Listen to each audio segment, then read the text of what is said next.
Hello, my name is Tanner Litchfield. I am an investor based here in Utah, and today I'm going to be talking about how to get started as a real estate investor.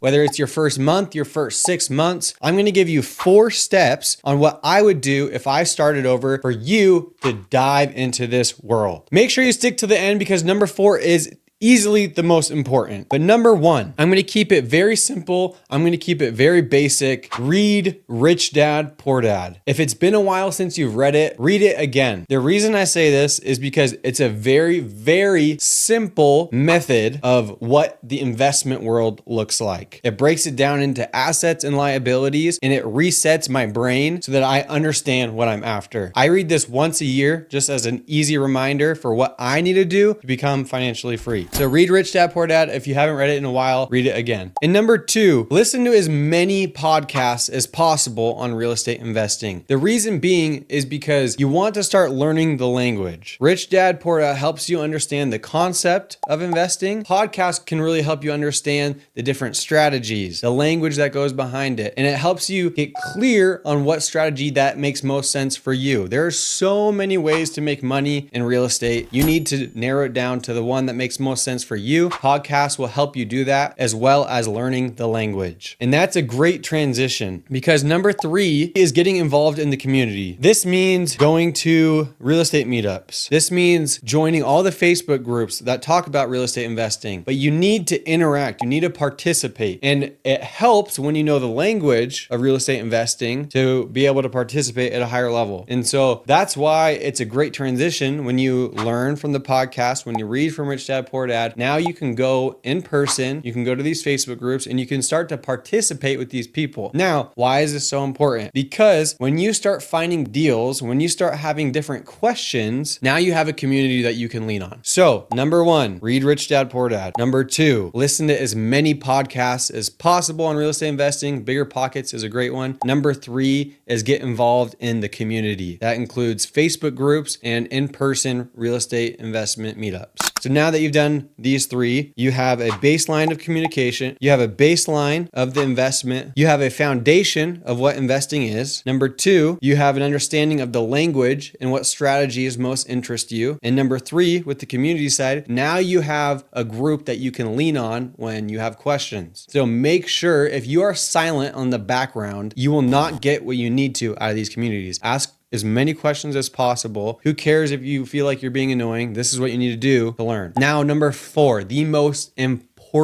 one of all. You need to take action. Obviously, this is easier said than done. The importance of it is out of this world though, because if you go and you learn and you learn and you learn, it makes you feel like you're doing something productive, but in reality, it means absolutely nothing if you're not taking action. Especially at the beginning, you're gonna learn a ton more by actually doing these steps than just learning. So what do I mean by take action? You need to do the legwork, whether it's door knocking, cold calling, sending out direct mail. You need to get in front of sellers. I'd say that's the number 1 form of taking action is prospecting and getting in front of sellers. That's what's going to help you learn the fastest. So those are the 4 steps if I were getting started in real estate investing. Number 1, read Rich Dad, Poor Dad. Number 2, listen to as many podcasts as you can. Number 3, get involved in the community. Number 4, take action. I hope you learned something. If you have any questions, feel free to DM me or comment below and I'd love to answer them. This is what I would do if I started over. And so I recommend you take advantage of this and let me know any way I can help.